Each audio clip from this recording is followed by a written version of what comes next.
y'all doing? Hope everybody's feeling blessed. I wanted to give you guys a bit of a backstory with this video, and I figured I would tell you guys a story of the day I believe I became spiritually awakened.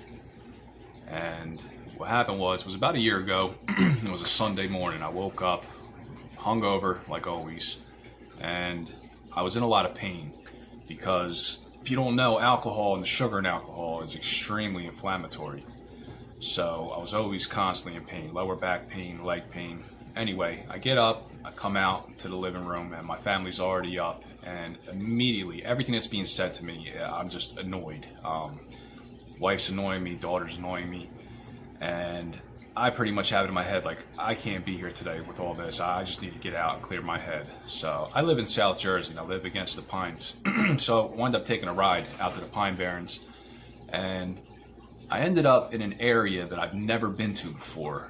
And it was very cold this particular day, but it was very sunny. And after driving through the woods for a while, just thick brush, I ended up coming to this big wide open clearing, and it was all lit up with the sun. So I drive through a little bit and I see a nice wood stump that looks like it would make a good seat, and behind it down a hill is this little creek. So I'm like, all right, I'm just going to park here for a little bit and sit down on this stump and just try to clear my head. So in doing so, I'm thinking, let me go ahead and try to meditate. Now, I've never meditated before, but I was about 10 miles from any road or house or building, and it was very quiet, just the sounds of nature, the sun shining on me. I'm like, let me give it my best shot. So after about 5 minutes, I realized I just couldn't turn my brain off. The more I sat there with my eyes closed, the more my brain just kept running. So I'm like, all right, well, let me just go take a walk then. So I walk down to the creek, and I start following the creek into the woods. And the creek's not very deep. It's probably, ankle high, calf high, somewhere around there. But I ended up coming to a spot that was significantly deeper than the rest. And the first thing that pops in my head is Wim Hof does all the ice water crazy stuff. And my dad at the time was sending me a bunch of information on Wim Hof, the Wim Hof breathing method, stuff like that. So I'm thinking, with the amount of inflammation I have, with how uncomfortable I am, maybe it's a good idea I just jump in this water right here, which is completely out of my element. I would never do something like this typically, but this day I'm looking at the water and I'm thinking it's a good idea, even though it's probably 30 degrees outside and that water was probably on the verge of freezing, I kept kind of backing out of it. I kept walking away, coming back, looking at it, walking away, and I kind of came to a realization that I come up with these scenarios in my head quite often of things that I would like to do, things I want to try to do, and I always back away from. Just it's a dumb idea, and I just walk away. And for me to get over that threshold, this water kind of represented a milestone for me to get over that threshold. So I ended up taking off most of my clothes and I start walking down into the water, and I didn't get very far. I probably got right past my knees, like thigh high, and it was cold. It felt like razor blades hitting my legs and my feet. It was unbelievably cold. I don't know how anybody could submerge themselves, so I chickened out after that and get back on the bank, and I just start laughing. I mean, the endorphin flood that I had, it was insane. All of a sudden, I felt, even though I was freezing cold, I felt really happy, and I had this big stupid smile on my face, and I'm half naked in the woods just laughing my butt off, So I get dressed and I get in the car. I'm trying to warm up, and I head home and basically forget about it. I ended up drinking that night, and I wake up the next morning. It's Monday morning. I go off to the job that I absolutely hated, and I'm miserable all over again, just super, super depressed. And at this job, you had to wear earplugs because there was a lot of machinery and it was so loud you could really damage your ears. So they give you an option. You can either wear earplugs or you can wear headphones. I would choose headphones. That way I could listen to podcasts or audiobooks and stuff like that. And so I had my headphones in, and I'm feeling really, really aggravated. Sorry about that. My phone just turned off. So I'm at work. I'm feeling really, really aggravated. I'm aggravated with my job. I'm aggravated with everybody I work with, just everything. I'm feeling pretty much the lowest of my low point. I'm super, super depressed.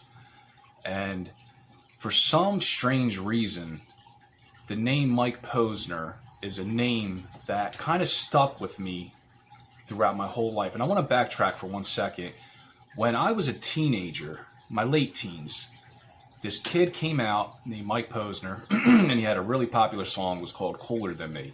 My girlfriend loved the song, and she worked at Six Flags, and one day Mike Posner was actually going to do a concert at Six Flags, New Jersey, and she asked me if I wanted to go, and I'm like, no, it's not really my style. It's not my kind of music. I really didn't care for the guy much.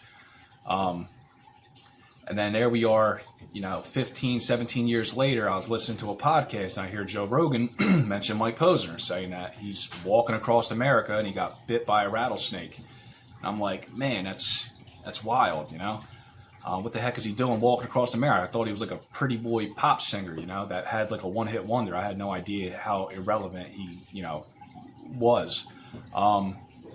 So I thought that was weird, and like a couple weeks after that, I was listening to Aubrey Marcus podcast, and he mentions Mike Posner walking across America, got bit by a rattlesnake. I'm like, that's just really strange. These two people that I really look up to and that I listen to quite often are both mentioning this name that kind of, for whatever reason, always kind of stuck in my head. So I grabbed my phone and I started looking up. I just wanted to hear the story, see if I could get like a news article or something on what happened. So I type in Mike Posner into YouTube.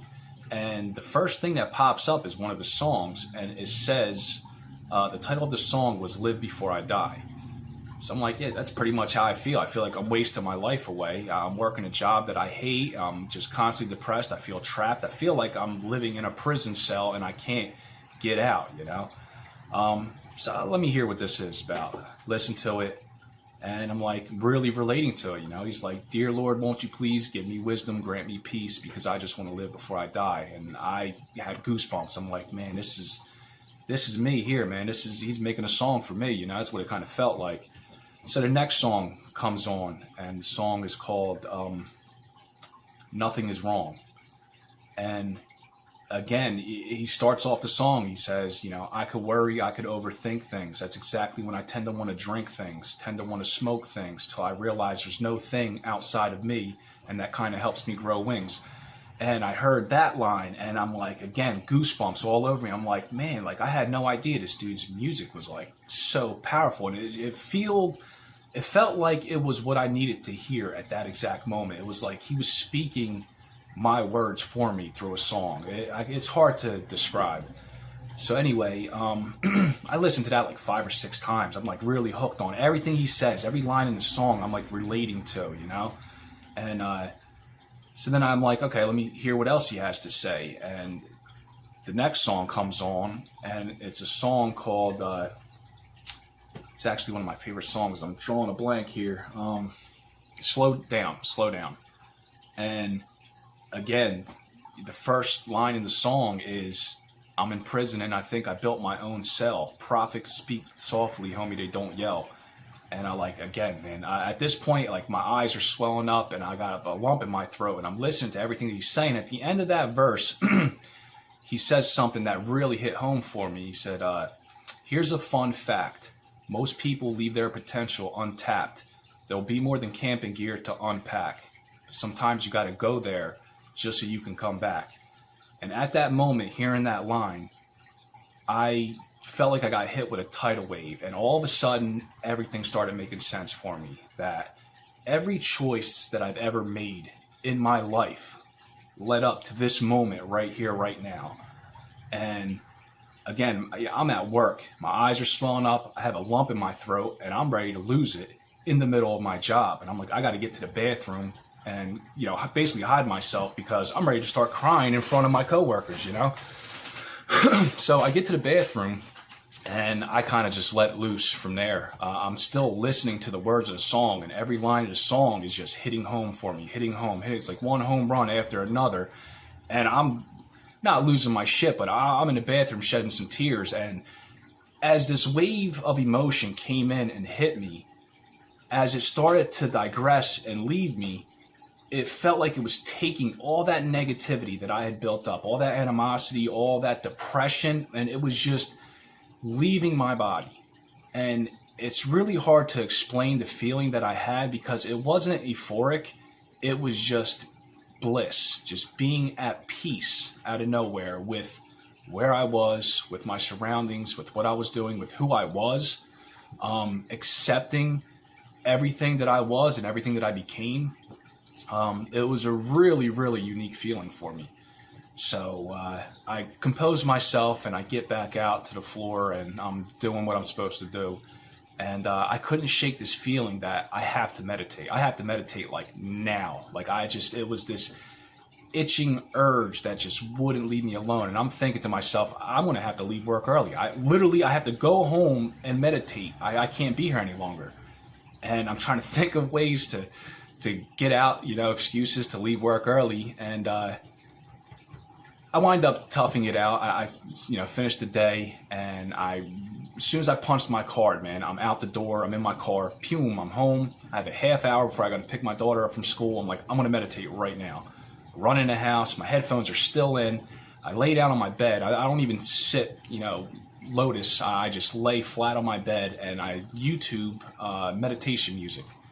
Picked the very first thing that popped up, which happens to be the same thing I still listen to. It's a great piece. I've tried other ones, but this one in particular I really relate to. So again, it's kind of this perfect storm of terrible emotions with everything that I needed at that exact moment. Everything was perfectly in line for me to have this grand experience. So I lay down, I'm listening to this meditation music, I close my eyes, and immediately I start having visions. I start seeing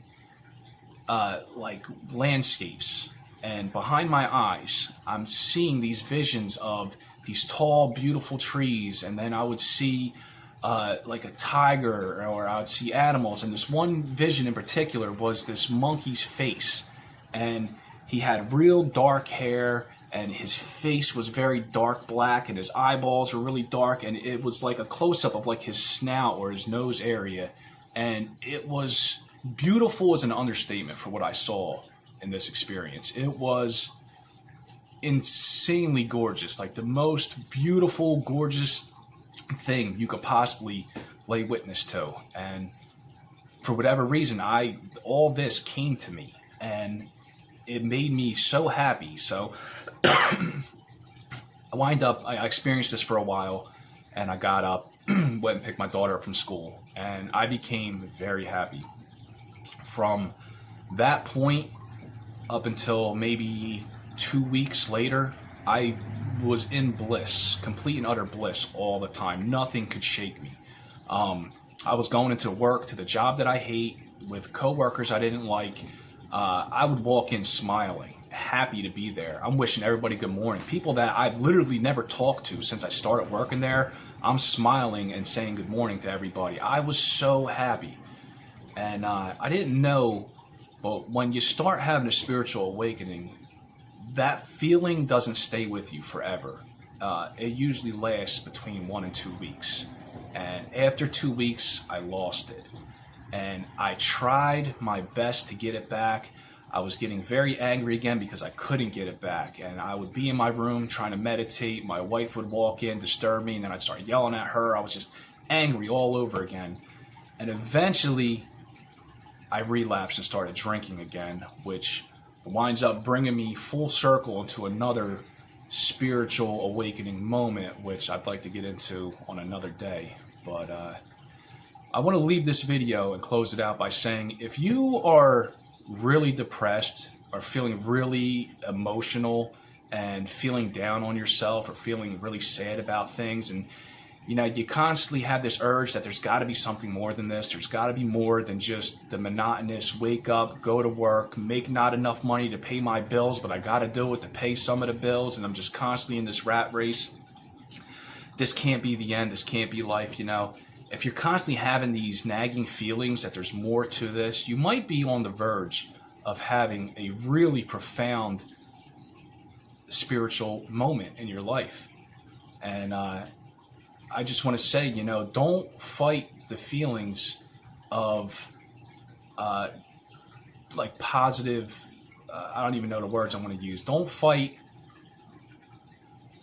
If your heart's telling you to do something, like listen to something, listen to someone, maybe it's a lecture, maybe it's not like music for everybody like it was for me. It could be a meditation section. It could be just helping somebody that you typically wouldn't do, going out of your way to do something. There's a number of different ways, I believe, to have this profound moment, but listen to your heart more, you know, and don't deny yourself of things that you really want to do. You know, if you feel strongly about doing something, but you might have parents or relatives or siblings telling you that you can't do that, it's not a good idea, you got to go with your heart, because I believe the universe has given us all signs every single day, and it's up to us to listen to these signs, and they're going to lead us in the right path. And I am very happy and very content with where I am right now. And a year ago, I wasn't at all. I was having very bad thoughts, put it that way. So thank you all very much. I appreciate it. I hope you guys enjoyed the video. I love you all. Be safe. Stay blessed.